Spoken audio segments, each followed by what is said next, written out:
So hello dear student, কেমন আছো? I hope প্রত্যেকে শুধু ভালো নয়, ভীষণ ভালো আছো। স্ক্রিনের উপর একটা প্রশ্ন দেখা যাচ্ছে, তাই না? এই প্রশ্নটা প্রথমে আমরা মন দিয়ে বুঝবো, পড়বো, তারপর অঙ্কটা করার চেষ্টা করব। আর শুধু আমি যে একা করব তাই নয়, অবভিয়াসলি আমি আর তুমি দুজন মিলে সলিউশন করব। দেখো, একটি ছাতার বাজার মূল্য 80 টাকা, কিন্তু 68 টাকায় ছাতাটি বিক্রয় হলে ছাড়ের হার কত? এটা আমাদের বলতে হবে। বেশ, তাহলে লক্ষ্য করো এখানে কি কি ইনফরমেশন দেয়া রয়েছে। এমআরপি মূল্য দেয়া রয়েছে। এমআরপি কত টাকা?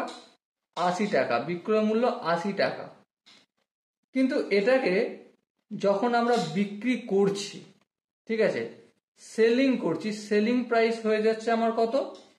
68 রুপিস। ওকে, বেশ। তাহলে এবার আমাকে বলতে হবে এখানে ডিসকাউন্ট কত দিলাম। আই হোপ এখানটা প্রত্যেকে বুঝতে পারছো। ডিসকাউন্ট দিয়েছি আমি 80 টাকা থেকে 68 টাকা বিয়োগ করব, তাহলে ডিসকাউন্ট পেয়ে যাব। তো বিয়োগ করলে কত হয়? 8 × 10, 2, 6 × 7, 7 × 8, এই 12 টাকা। তাহলে একটা জিনিস লক্ষ্য করো, 80 টাকার মূল্যের জিনিসে আমি ডিসকাউন্ট দিচ্ছি 12 টাকা। বেশ, তাহলে 1 টাকার মূল্যের জিনিসে আমি ডিসকাউন্ট কত দেবো? অবভিয়াসলি 12/80 টাকা।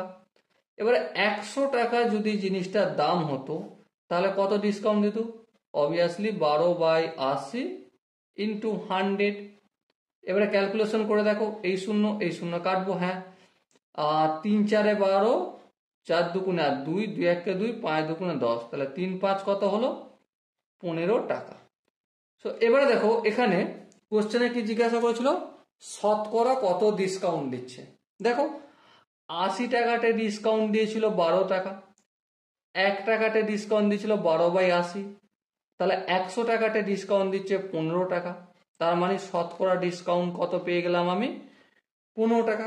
এবারে এখানে যে অপশনগুলো রয়েছে তার মধ্যে কোন অপশনটা ঠিক হবে? Obviously option B is the right answer. Okay, I hope তোমরা প্রত্যেকে এই কোশ্চেনের কনসেপ্টটা বুঝতে পেরেছো। যদি কোনো জায়গায় তোমাদের মনে হয় না দাদা আর একটু ডিটেলসে এলাবোরেট করার দরকার আছে, তার জন্য কি করতে হবে? কমেন্ট সেকশন রয়েছে, কমেন্টে অবশ্যই জানাতে হবে। আর দেখা হচ্ছে নেক্সট ভিডিওতে। ততক্ষণ পর্যন্ত ভালো থেকো, সুস্থ থেকো এবং জয় হিন্দ।